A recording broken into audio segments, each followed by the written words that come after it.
আমাদের মিটার ছাড়া গাড়ি চলবে। আমাদের 50,000 টাকা জরিমানা করে, 50,000 টাকা মামলা দেয়। এই মামলা আমরা গাড়ি চালাবো না, আমাদের মিটার ছাড়া দিতে হবে।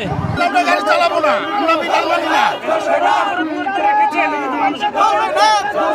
আমাদের তো সংসার নিয়ে কষ্ট হচ্ছে, আমরা তো সংসার নিয়ে থাকতেছি, আমাদের ছেলে বাচ্চা আছে, টাকার মামলা দিলে আমরা কি করে চলবো? আমাদের দাবি যৌক্তিক দাবি, মিটারে গাড়ি চলবে না, আমরা মিটারে গাড়ি চালাবো না।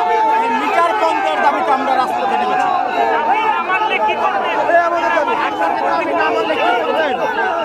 আমাদের দাবি যদি নামানো হয়, আমরা শৃঙ্খলভাবে